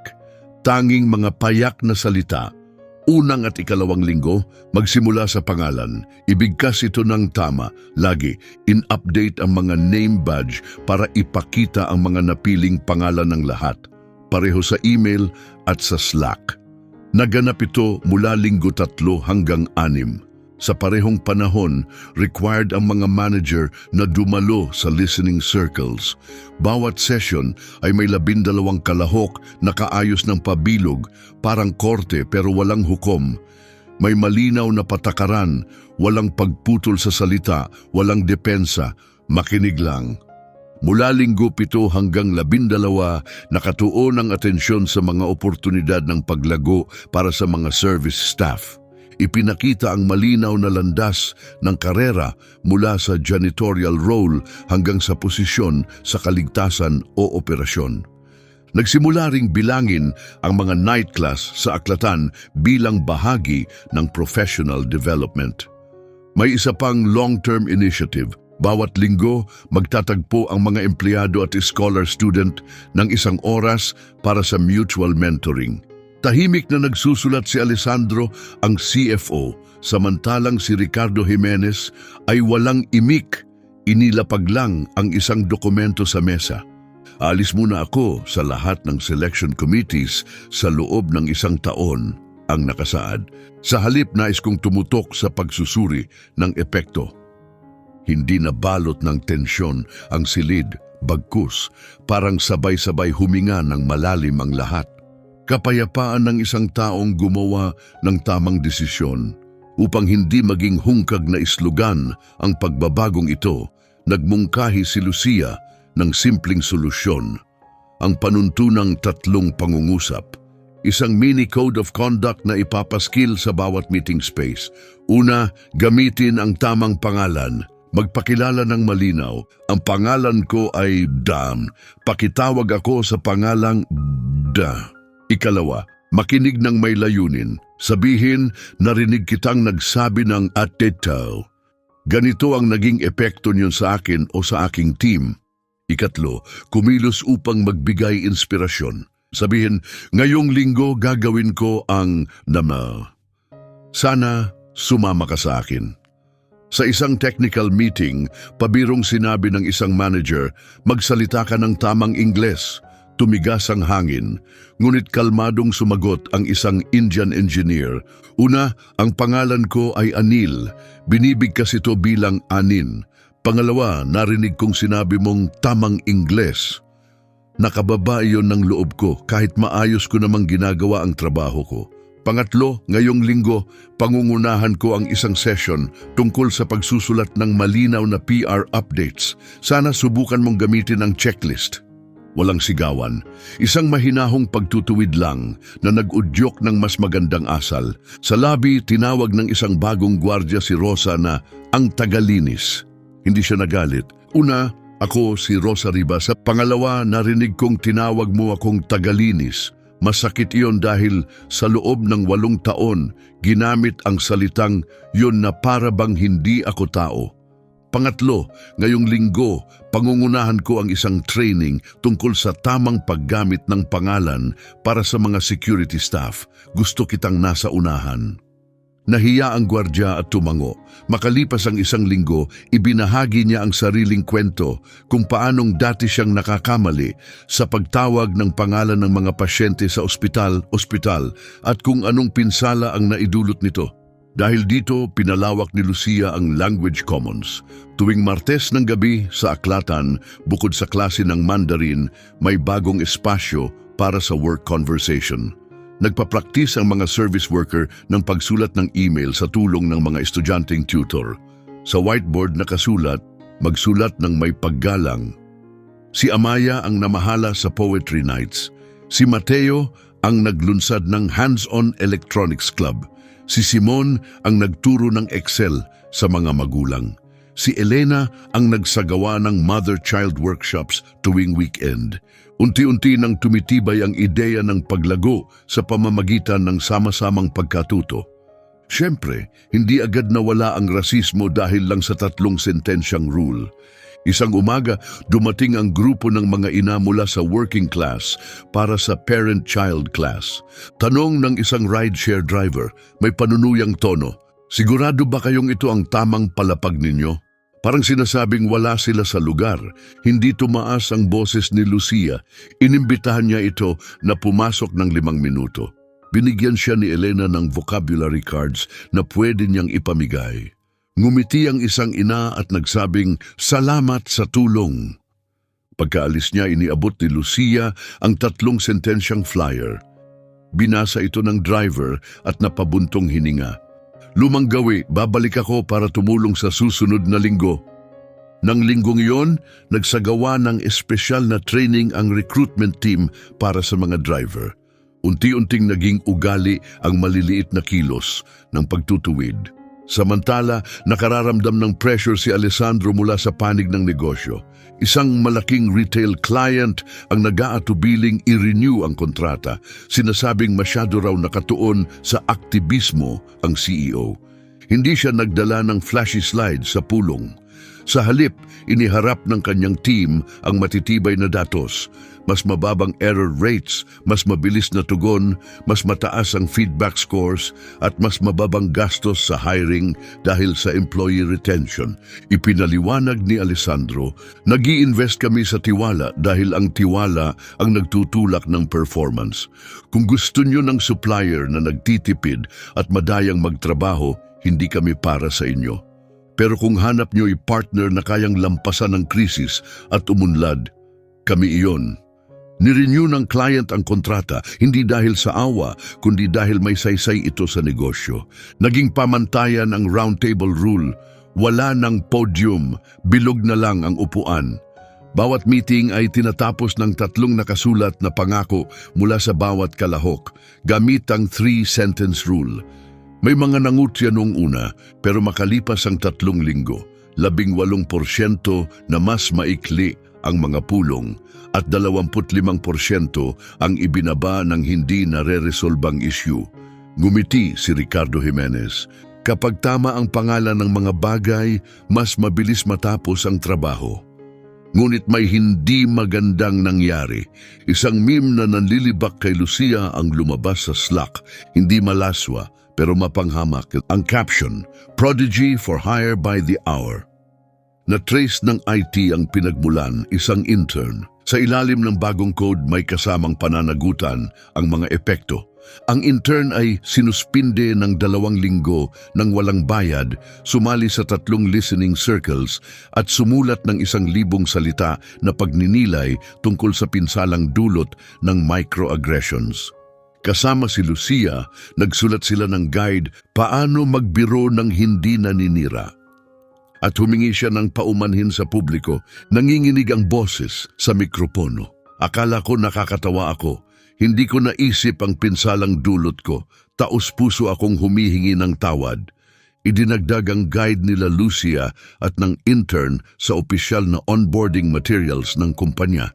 Sa satellite facility sa New Jersey, isinalin sa Espanyol at Portuguese ang 3-sentence rule. Doon isang empleyadong Latina ang nagbigay ng mungkahi. Maglagay ng pronunciation cards na may phonetic spelling para masabi ng tama ang mga pangalan. Pagkalipas ng 3 linggo, bumaba ng malaki ang maling bigkas. Tumaas ang sagot sa survey na nararamdaman kong kinikilala ako. Maikli ngunit malinaw ang sabi ni Rosa, hindi sayang ang oras kapag tama ang tawag mo sa isang tao, pero kapag mali, kailangan mo pang ayusin at yon ang nagsasayang ng oras. Sa pagtatapos ng 3 buwan, gumawa si Alessandro ng isang maliit ngunit makasagisag na pagbabago. Inalis niya ang CEO sign sa pintuan ng kanyang opisina at pinalitan ng isang simpleng wooden plaque na may nakasulat, Round Table Room. Sa ilalim nito, may bahagyang markang ginupit mula sa isang lumang poster na minsang binaboy, iniwang sadya. Madalas tanungin ng mga bisita ang kahulugan niyon. Palagi ring pareho ang sagot ni Alessandro. Iniwan namin ang mantsa para ipaalala, ang pagtutuwid ay hindi kailanman tapos, hindi ito ideya, isa itong ugali. Sa isang town hall ng kumpanya tumayo ang isang babaeng engineer. Iniwan ko ang dati kong trabaho dahil sa paulit-ulit na racist jokes, anya. Dito, ngayon lang ako nakatagpo ng simpleng panuntunan na nakakabawas ng sakit sa mga ganitong sandali. Salamat sa paglikha nito. Ang mga palakpak ay hindi malakas pero tuloy-tuloy at taos-puso. Sa pagtatapos ng araw na iyon, bumalik si Alessandro sa table 12. Inabot sa kanya ni Lucia ang listahan ng 10 classical Chinese na parirala para pagpraktisan. Nahirapan siya sa una, tumayo at muling sinubukan. Tone 2, pahabain pa, paalala ni Gingsy Romero. Nagbiro si Farias, bawat pagkakamali isang hakbang paakyat. Isinulat ni Alessandro sa kanyang kwaderno, ang pag-unawa sa tao ay kasing hirap ng pagkuha ng tamang tono. Pero sa paglipas ng panahon, nagiging natural din ito. Mula sa likod ng salaming pader, tahimik na pinanood siya ni Rosa at bahagyang tumango. Hindi sa talumpati umuusbong ang kultura. Gumagaling ito sa mga araw-araw na gawi. 3 salita ang nagsasara sa kabanatang ito. Pangalan, makinig, bigyang lakas, nakakatuwang isipin. Ang 3 salitang ito rin ang sumasalamin sa mga pangunahing tono ng tunay na pag-unawa sa isang kumpanya. Eksaktong 1 taon matapos ang unang pampublikong pagbasa sa aklatan, inilabas ng Lucia Rivas Foundation for Human Dignity ang kauna-unahang ulat nito. Hindi man dramatiko ang mga numero, nagsalita naman ang mga ito ng malakas. Lumawak ang library network mula alas 12 hanggang alas 10 lokasyon sa New York City, Newark, Philadelphia at Baltimore. May 2,300 regular na mga nag-aaral. 61% ay service employees, 27% ay mga magulang at 12% ay mga estudyante. Tumaas ang bilang ng mga scholarship mula 150 hanggang 310. Sa mga iyon, 88% ng mga scholar ay nagpapanatili ng mataas na academic performance at bawat isa ay nakatapos ng buwanang 10 oras ng community service. Sa Ortega Tech, bumaba ng 38% ang turnover ng service staff. 41% ang ibinaba ng mga insidenteng may kinalaman sa kaligtasan. Tumaas ng 15 puntos ang Net Promoter Score at dumoble ang bilang ng mga nag-a-apply ng trabaho. Sa likod ng entablado ng Central Auditorium ng New York Public Library, inayos ni Alessandro ang kanyang mikropono. Magsasalita siya sa kauna-unahang graduation ceremony para sa Service to Operations Career Pathway. Sa entablado, 23 empleyado na dati may hawak na mop ang pinarangalan bilang Safety and Operations Associates. Isang ama mula sa Dominican Republic ang halos maiyak habang sinasabi, "Ito ang unang beses na nakita ng anak kong babae ang pangalan ko sa diploma." Tumayo ang buong auditorium para magpalakpak. Maingat na iniabot ni Rosa ang bawat sertipiko, sinisigurong tama ang pagbigkas ng bawat pangalan. Bawat pangalang binanggit ng may paggalang ay isa na namang hakbang pasulong. Sa isang gilid, nakaupo si Ricardo Jimenez kasama ang anak niyang si Valeria na noong nakaraang taon ay hindi nakakuha ng scholarship. Ngayon nagme-mentor siya sa 2 estudyante mula sa Bronx. Tinutulungan sila sa presentations at sa pagpaplano. Ngumiti siya kay Lucia at nagsabing, "Mas natututo pa nga ako kapag nagtuturo." Ngumiti rin si Lucia at sumagot, "Ang pagtuturo ang pinakamabilis na paraan para maunawaan ang isang bagay." Sa pinakahuling hilera, tahimik na nakaupo si Fernando Navarro, dating kakilala sa Summit Club. Walang dalang press, walang kamera. Tahimik niyang iniabot kay Alessandro ang isang card. Nakasulat dito, "Nais kong magbigay ng anonymous donation na $1,000,000 sa Reed Society Right Program sa Baltimore." Hindi dahil natalo siya sa debate, pero marahil dahil walang sinuman ang pumilit sa kanya na maranasan ito. Inimbitahan lang siyang magbasa at makinig. Sumulat si Alessandro ng maikling tugon, "Maligayang pagdating sa round table." Lumagda ang foundation ng partnership agreements sa Columbia, NYU at Fordham. Nagkaroon ng community credits para sa mga kalahok. Lumabas ng campus ang mga propesor upang magturo sa mga pampublikong aklatan. Masinsinan ang coursework. Ginamit na rin bilang parang university ID ang mga library card. Sabi ng isang literature professor, "Sa campus, nagtuturo kami ng mga abstract ideas, pero dito, nakikita naming nabubuhay ang mga ideyang yon sa tunay na tao." Lumambot na rin ang kritisismo ng media. Ang City Ledger na dating mapanlait ay naglabas ng tahimik na correction na pinamagatang nasusukat na epekto ng language commons. Hindi man ito buong paghingi ng tawad, sapat na para mabago ang tono ng diskusyon. Pero ang mas mahalaga ay ang tinig ng mga taong apektado. Isang ina mula sa Jamaica ang sumulat ng liham. "Sa wakas, nakapag-send ako ng confident na email sa guro ng anak ko dahil sa writing class. Sabi ng anak ko, 'Mom, proud ako sa iyo.'" Sa Ortega Tech, patuloy na nadaragdagan ang wall of photos. Nakatampok doon ang mga mentor-mentee pairs, mga tag na may tamang pagbigkas ng pangalan at mga lobby na may karatulang malinaw ang mensahe. Walang likurang pinto, lahat ay dumadaan sa harap. Ang 3-sentence rule ay naisalin na sa 7 wika. Isang maliit na vendor sa Newark ang kusang gumamit nito. Pagkatapos ng 3 buwan, iniulat nilang bumaba ang turnover at nabawasan ang reklamo ng mga customer. Hindi kailangan ng magagarbong slogan ayon sa kanilang ulat. Sapat na ang matutong umunawa sa isa't isa.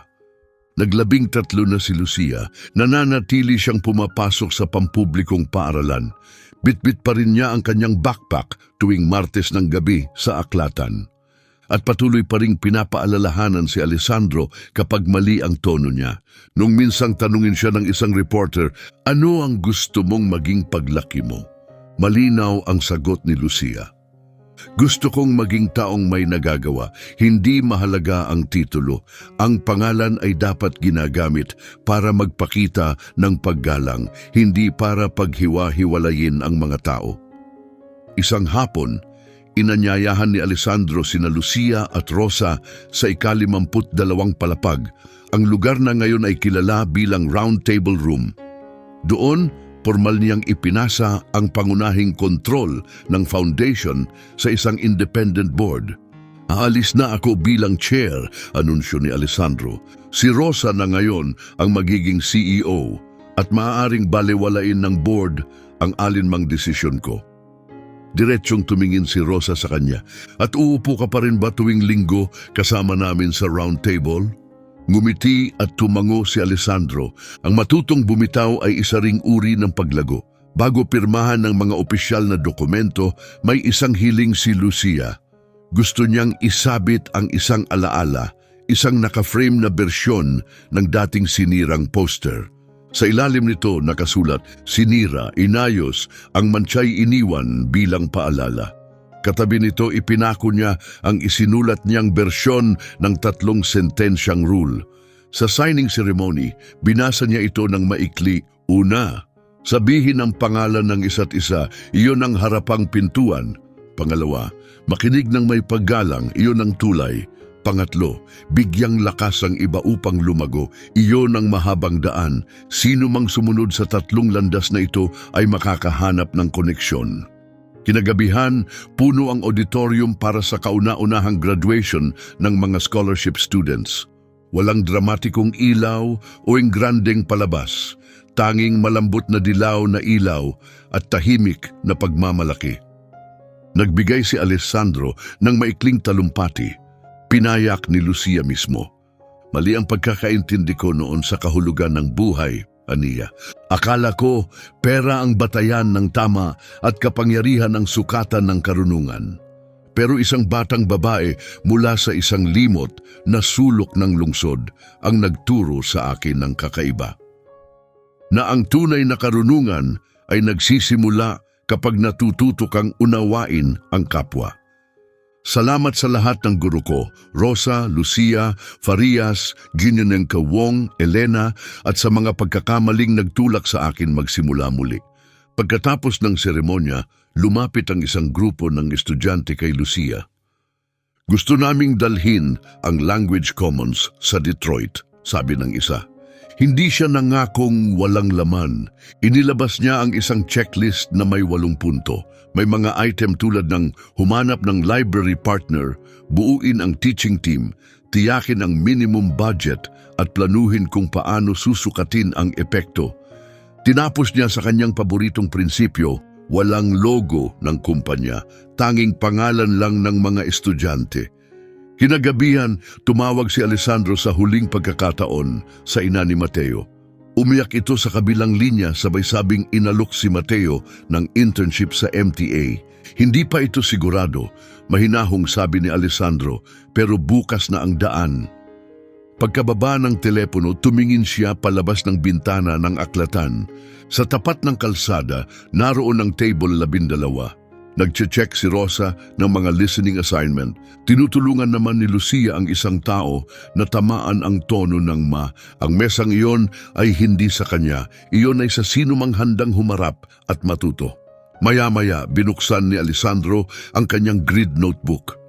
Sa huling pahina ng taon, isinulat niya ang 3 linyang ito.